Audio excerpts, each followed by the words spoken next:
नमस्कार, मैं हूं दिनेश कोहली और आप जुड़ चुके हैं डीके न्यूज उत्तराखंड के साथ। बंगाली समुदाय के 400 पट्टे निरस्त, सरकार खामोश क्यों?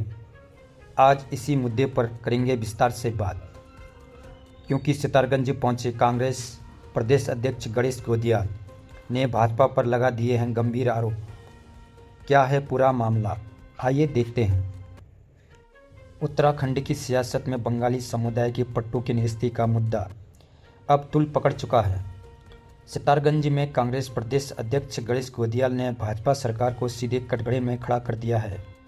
गोदियाल ने आरोप लगाया है कि भाजपा इस संवेदनशील मुद्दे पर जनता को गुमराह कर रही है। उन्होंने सवाल उठाया कि जब बंगाली समुदाय के 400 पट्टे निरस्त किए जा रहे थे, तब स्थानीय विधायक और मंत्री क्या कर रहे थे। गोदियाल ने कहा कि संकट के समय इन नेताओं को बंगाली समाज के साथ मजबूती से खड़ा होना चाहिए था, लेकिन उन्होंने ऐसा नहीं किया। अपने ऊपर लग रहे आरोप पर सफाई देते हुए गणेश गोदियाल ने दो टूक कहा कि उन्होंने बंगाली समाज के खिलाफ कोई टिप्पणी नहीं की है। उन्होंने सत्ता पक्ष को खुली चुनौती देते हुए कहा, अगर आप इतने सच्चे हैं तो मेरे ऊपर कार्रवाई क्यों नहीं करते। इस दौरान कांग्रेस ने सिर्फ पट्टों का मुद्दा ही नहीं बल्कि अंकिता भंडारी हत्याकांड और काशीपुर में किसान की आत्महत्या का मामला उठाकर सरकार की कानून व्यवस्था पर भी कड़े सवाल उठाए। इस कार्यक्रम में विधायक भुवन कापड़ी, गोपाल सिंह राणा, पूर्व विधायक राजकुमार ठुकराल और नारायण पाल समेत कांग्रेस के तमाम दिग्गज नेता एकजुट नजर आए और भाजपा पर जमकर हमला बोले। अब सवाल यह है कि क्या सरकार इस पर कोई ठोस दबाव देगी या बंगाली समुदाय के इन 400 परिवारों का भविष्य सरकारी फाइलों में ही दबा रहेगा। चलिए सुनते हैं इस पूरे मामले पर क्या कुछ कहा है कांग्रेस प्रदेश अध्यक्ष गणेश गोदियाल ने। हाल है कानून व्यवस्था पर, किस मुद्दे पर सरकार लगी नहीं रहा है कि कानून। देखिए, होता ये है कि सरकार यदि वरिष्ठ अधिकारियों को अपने राजनीतिक कामों में लगा दे। मैं गढ़वाल मंडल के आईजी पुलिस की बात कर रहा हूँ। कई ऐसे मौके आए, उनके रिकॉर्ड है हमारे पास, मतलब लोगों ने जो हमें भेजे फ़ोन से, कि जो कह रहे हैं कि भाई एक धरना करना है और कांग्रेस के खिलाफ धरना करना है, आ जाइए। तो सवाल ये है कि जब वरिष्ठ स्तर पर बैठे हुए अधिकारी जब राजनीतिक कामों में मुख्यमंत्री उनको लगा दें तो कानून व्यवस्था कौन संभालेगा।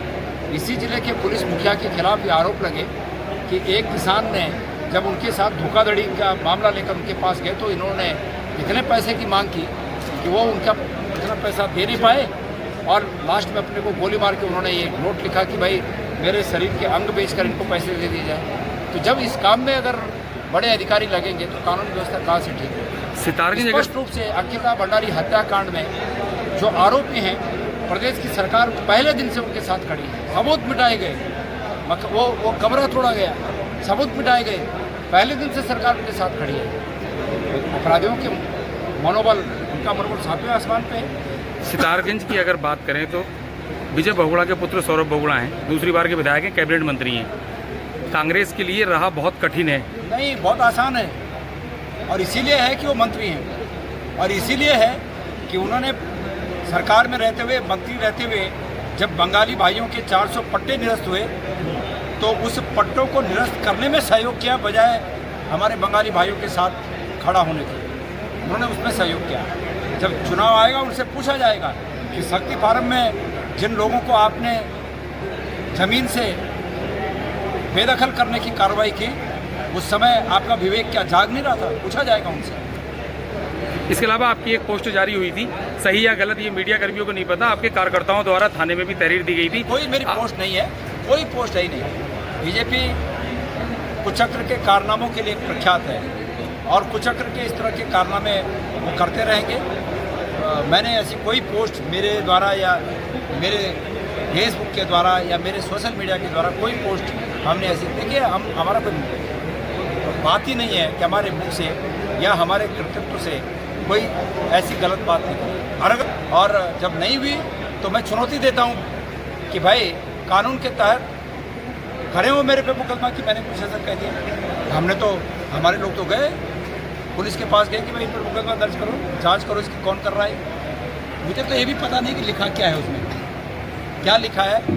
शायद बंगाली समाज को लेके कुछ लिखा है, लेकिन मैं बंगाली समाज को कहना चाहूँगा, मैंने अपने उद्बोधन में अभी कहा कि हमारे बंगाली समाज के प्रिय हमारे जो भी यहाँ पर नागरिक हैं रहते हैं, हमें इस बात का फख्र है कि संयुक्त बंगाल में जब विपरीत परिस्थितियाँ पैदा हुई तो उस समय की हमारी सरकार ने, कांग्रेस की सरकार ने हमारे उन तमाम साथियों को बसाने का काम किया। हमें इस बात का फख्र है। और जो जिस व्यक्ति की अतीत की सरकारों ने, जिस विचारधारा की अतीत की सरकारों ने इन भाइयों को यहाँ बसाने का काम किया होगा, क्या वो ऐसे साथियों के लिए विचारों में भी विपरीत भावना रखेंगे? ये कदापि नहीं हो सकता।